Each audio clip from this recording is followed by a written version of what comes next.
Hello everyone, welcome to another video. Today I want to talk about what to do in the situation where you accidentally break a customer device. Now, although we try to remain as professional as possible when we are working on customer devices, there are going to be some mistakes. There's going to be off days, there's going to be days where we overlook something and a mistake is going to happen. It's happened to all of us, or it will happen to all of us at some point. And although myself especially, I try to come across as professional as I can on live stream when I'm doing repairs on my main channel, but although I try to remain professional, I do make mistakes sometimes. I've made mistakes on stream, I've made mistakes off stream, and I've made mistakes when I was earlier on in my career.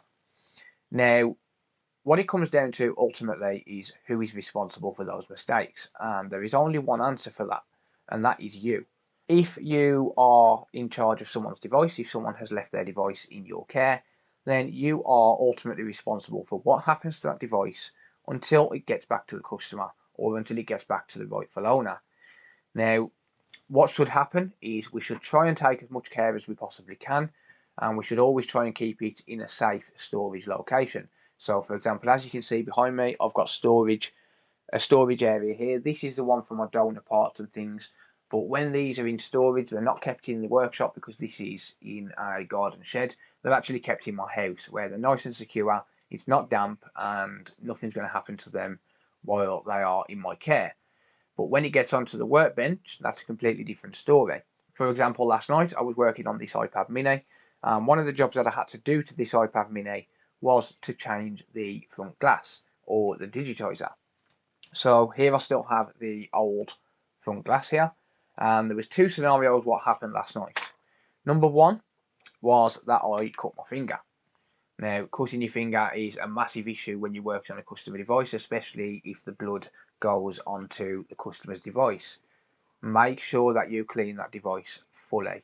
Now, what I use when I do cut myself, even if I can't see any visible signs of blood, is I use isopropyl alcohol. I've got a spray bottle here, and I generally spray the item down because isopropyl alcohol is non-conductive and it will sterilise it at least as much as possible to prevent any kind of transmissions and things like that.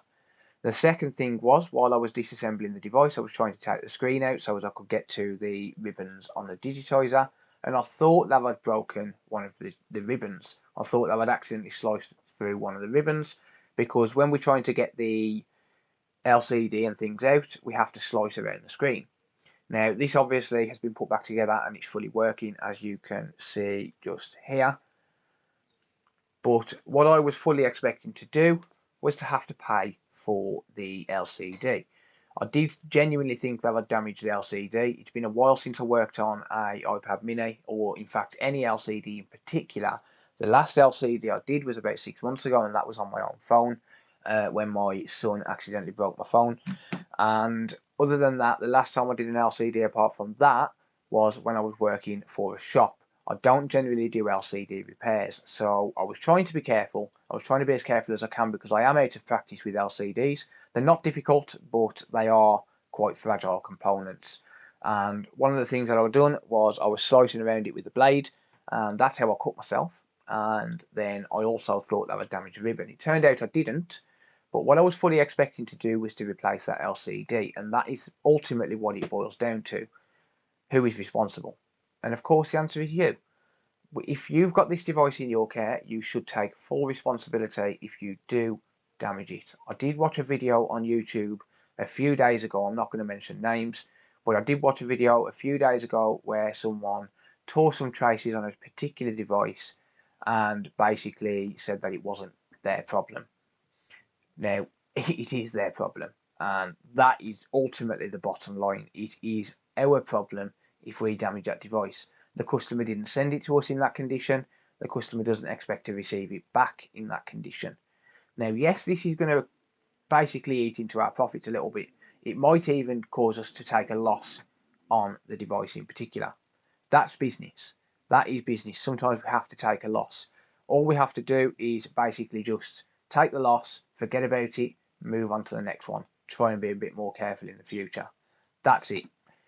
And like I said, that's part of doing business. If you are, for example, a trader where you trade stocks and shares, sometimes you're going to take a loss. It's the same with this. If you're buying and selling things, for example, game consoles, that's pretty much the only thing I can give an example on because I don't generally deal with much else. If you buy a games console and it turns out that you can't fix it, then you've got to take a loss. It's the same with damage. If you accidentally damage a device, sometimes you've got to take a loss on it. And that boils me into the next question. Should you still charge if you do damage a device? And the answer to that is absolutely yes. The customer shouldn't get a free repair just because you did accidentally damage the device. It's unfortunate that you did damage the device, but you should still charge the customer the original quote. And the key word there is original quote. Don't modify it just because you've damaged the device, but the customer should still pay the original quote as long as you fix the device. If you don't fix the device, if you have a bench fee, fine. If you don't have a bench fee, then you shouldn't charge. You should just eat that cost and move on. And that is ultimately it. Now, there is one other thing, and that is data recovery. Now, of course, some devices do contain sensitive data. If it's, for example, a games console like an Xbox One, PlayStation 4, something like that, then most of the stuff is going to be stored on the cloud. And all of the game saves should be stored on the cloud on newer devices. But there are going to be times when we damage a device beyond repair, and then unfortunately we have to replace the device. So obviously, if we replace the device, not only is it a massive cost, so we do have to eat a massive cost, but you've also got the issue of data recovery. Like I said, if you're working with a tablet, if you're working with a phone, if you're working with something that people take sensitive information such as pictures and things like that, then you're probably going to need to deal with data recovery. If you're not capable of getting the data off that device, then you should probably pay for data recovery. I'm not saying you should have to. You should speak to your customer and see what they would need, see what they prefer to do. If they want to send it off to their own data recovery specialist, then you should do that, and you should probably pay for that as well. Now, data recovery is very expensive, so I can only hope that for all of our sakes that doesn't happen.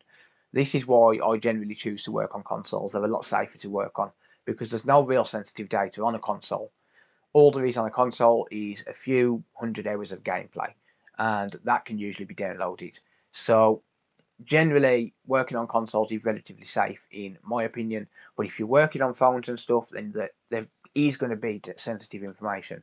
It's not a matter of might be, it's a matter of there is. There's going to be contacts, there's going to be messages, there's going to be pictures, there's going to be all sorts of information that the customer probably can't get back if you don't fix the device.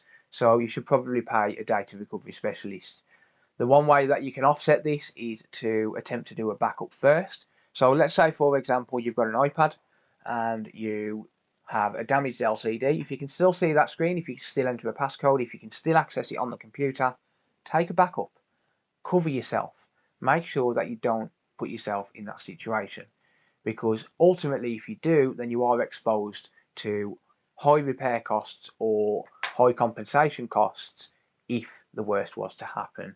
And that is pretty much it. So ultimately, you are responsible for the device while it's in your care. Until it reaches the customer, then you should take full responsibility. Even if you're posting it back out, if you're doing a mailing repair, if that device goes missing, then you should probably pay for it, even just as a goodwill, or get insurance on the device and charge extra to cover the insurance cost with the courier.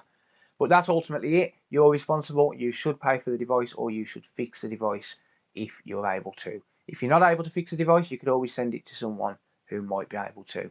But that's pretty much it for this video. Thank you very much for watching. I hope you found it helpful and useful. Let me know what you think down in the comments down below. Let me know if you've ever run into this situation before. I always read comments. And also, if you do want to see more of this type of content, be sure to hit the subscribe button and turn on the bell notifications so that you're notified every time I upload. If you do want to support the channel, there'll be a link down below to my Patreon page where you can become a Patreon supporter and help out the channel a bunch. But that's going to be it for this one, guys. Thank you very much for watching. Until next time, keep fixing, and I'll see you later.